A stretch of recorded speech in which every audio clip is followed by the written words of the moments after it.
board of directors or board of trustees. So next slide. So offer fully transferable shares.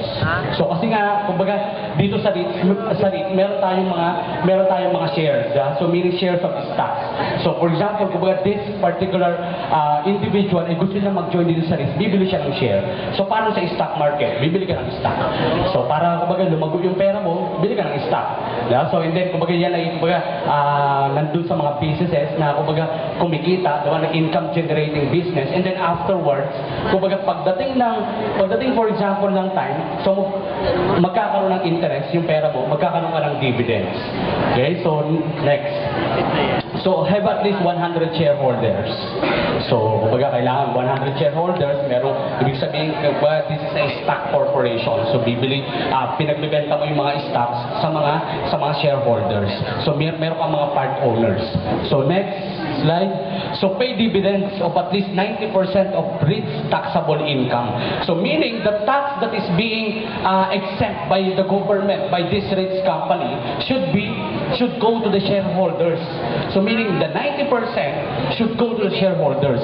So kumbaga, yung income ng company, so 90% will be for the shareholders. So exempted na sa tax yun. Okay, next. So have more than 50% of its shares held by 5 or fewer individuals during the last half of each taxable year. So kailangan, kumbaga, 50% of nung share, kumbaga, hawak ng mga 5 or fewer individuals. So during the last taxable year. So ang ano nito is, kumbaga ang purpose kasi is para ma-distribute yung shares dun sa mga shareholders. Sa mga, for example, gusto mag-invest. So gusto nilang para ma-distribute yung mga shares. So next.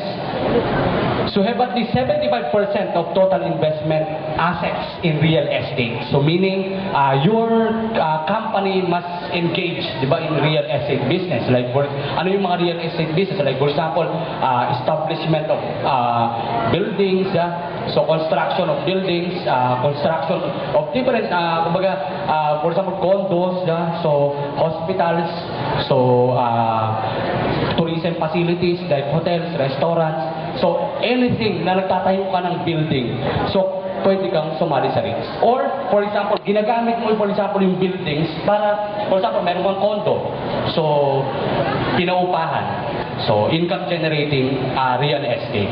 So, kahit na hindi ka constructor, for example, or contractor ng company, or kumbaga hindi ka engineering company, or hindi ka kumbaga nagtatayo ng mga buildings, so pero kumbaga yung mga buildings na yun, you use it for kumbaga papaupahan mo, so possible na maging ano siya, kumbaga maging part siya ng REITs.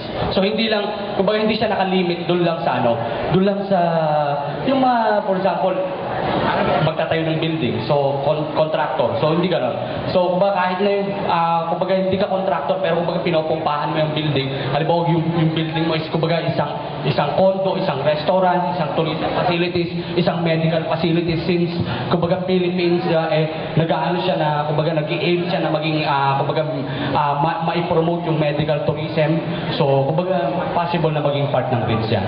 So next. So have no more than 20%, no more than 20% of its assets consist of stocks in taxable REIT subsidiaries. So meron tayong mga REIT subsidiaries.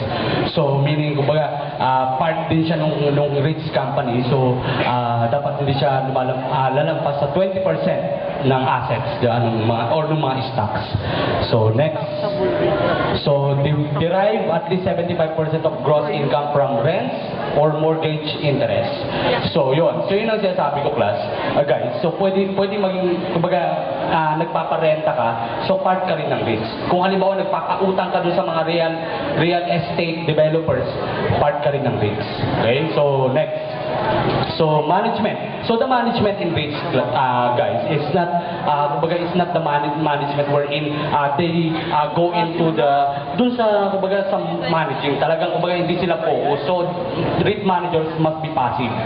So meaning kumbaga the purpose of them is to manage the stocks, the shares.